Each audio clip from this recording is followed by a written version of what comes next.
Selamat pagi dan salam sejahtera bagi kita semua. Yang terhormat Bapak Profesor Dr. Andes Sato Purnomo Putro, MSc PhD, selaku dosen pengampu mata kuliah Biologi Laut, dan teman-temanku yang berbahagia. Kali ini, mari kita sama-sama belajar mengenai lestari alam laut dari penyu untuk Indonesia. Tapi sebelum itu, mari kita berkenalan dengan anggota dari kelompok 5. Nama-nama dari anggota kelompok 5 tertera pada layar berikut.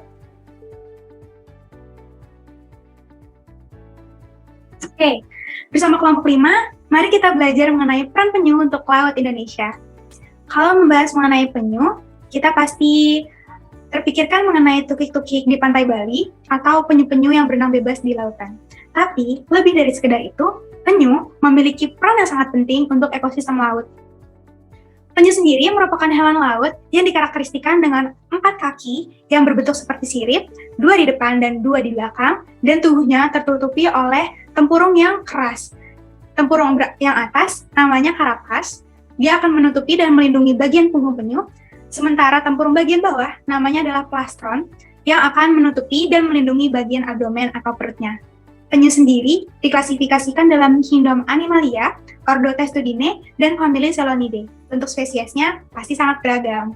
Di Indonesia sendiri terdapat 6 spesies penyu, yaitu penyu hijau atau Seloniamidas, penyu sisik atau Eretmosalis imbricata, penyu lekang atau Lepidosalis olivacea, penyu belimbing atau Dermosalis coriacea, penyu pipi atau Natator depressus, dan penyu tempayan atau Caretta.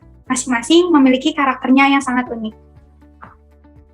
Tapi selain dijadikan objek wisata, penyu juga memiliki segudang peran yang sangat menguntungkan bagi ekosistem di sekitarnya. Untuk lebih lanjutnya, yuk kita simak pembahasan dari kelompok 5 berikut ini. Penyu, bahkan pada tingkat populasi yang semakin berkurang, memainkan peran penting dalam menjaga kesehatan laut. Secara garis besar, peran penting penyu dalam menciptakan alam laut yang lestari terbagi menjadi 4, yaitu pemelihara habitat, penjaga keseimbangan jaring-jaring makanan, berperan dalam siklus nutrisi, dan sebagai penyedia habitat. Pada poin pemelihara habitat, terdapat beberapa agen yang berperan, yaitu penyu hijau, penyu sisik, dan telur penyu. Penyu hijau merupakan salah satu dari sedikit spesies herbivora besar.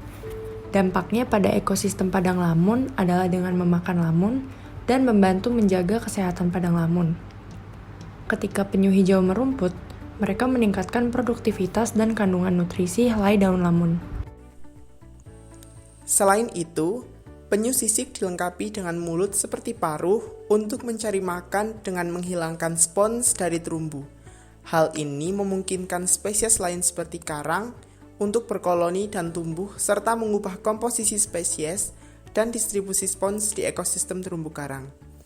Agen lainnya ialah telur penyu secara langsung dan tidak langsung mempengaruhi vegetasi, distribusi spesies, dan stabilitas garis pantai.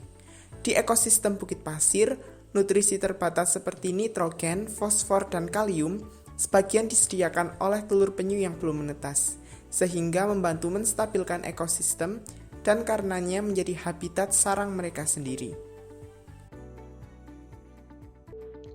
Peranan berikutnya ialah menjaga keseimbangan jaringan makanan, seperti pada penyu belimbing yang merupakan penyu terbesar. Melakukan perjalanan terjauh dari semua spesies penyu dan memiliki efek luas pada ekosistem laut. Penyu belimbing diketahui mendapatkan energi dan kebutuhan nutrisi dari ubur-ubur. Sebagai konsumen ubur-ubur yang signifikan secara global, penyu belimbing memainkan peran ekologis penting sebagai pemangsa ubur-ubur teratas dan membantu pengendalian populasi ubur-ubur. Contoh lainnya ialah dengan membawa teritip, alga, dan organisme serupa lainnya yang dikenal sebagai epibion. Penyu menyediakan sumber makanan bagi ikan dan udang. Organisme lain seperti sheep's-head bream, ikan breast, angelfish, dan udang barber coral mendirikan stasiun pembersihan bagi penyu untuk dikunjungi. Dengan kaki terentang dan kepala terangkat, penyu mengekspos tubuh mereka menawarkan makanan pada ikan dan udang. Perilaku ini juga menguntungkan penyu untuk mengurangi hambatan dan menjaga kulit dan cangkangnya tetap bersih. Peranan berikutnya ialah berperan dalam siklus nutrisi. Pada poin peranan ini terdapat beberapa agen, yakni penyu tempayan dan individu pada fase telur. Penyu tempayan dapat memangsa organisme bercangkang keras seperti krustase.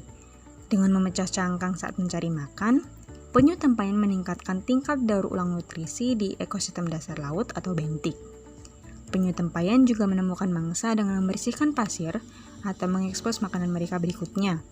Saat mencari makan, tempayan secara alami mengubah dasar laut dan menguntungkan komunitas bawah laut.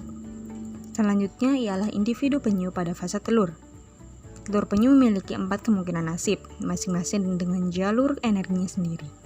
Yang pertama, telur menetas dan sebagian besar nutrisi kembali ke laut sebagai tukik, meninggalkan beberapa nutrisi di pantai dalam bentuk kulit telur dan cairan embrio. Yang kedua, telur gagal menetas, memungkinkan nutrisi masuk ke rantai makanan detrital.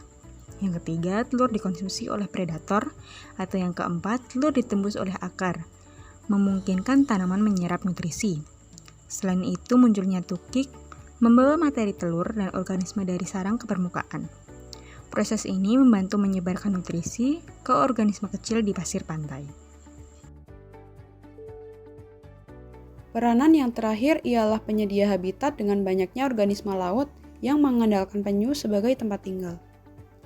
Makhluk kecil yang disebut epibion ini menempel pada permukaan padat di laut, seperti puing-puing mengambang, dan sebagian besar ditemukan pada cangkang penyu tempayan. Penyu memberikan tingkat kelangsungan hidup yang lebih tinggi, peningkatan pencarian makan, dan penyebaran yang lebih luas untuk epibion yang menempel. Selain itu, penyu dapat digunakan sebagai tempat beristirahat, tempat mencari makan, dan bahkan tempat berlindung yang aman dari predator potensial. Seiring menurunnya populasi penyu, demikian pula kemampuan mereka untuk melakukan peran penting dalam menjaga kesehatan lautan dunia. Langkah-langkah konservasi yang lebih proaktif diperlukan untuk melindungi penyu dan membangun kembali populasi mereka ke tingkat yang lebih sehat, sehingga mereka dapat memenuhi peran historis mereka dalam ekosistem laut. Pada tingkat historis, penyu akan membantu memulihkan kesehatan lautan kita dan membuatnya lebih tahan terhadap ancaman di masa depan. Maka dari itu, mari kita bersama-sama berusaha menjaga laut Indonesia dan seisinya. Semoga penyu semakin jaya. Terima kasih.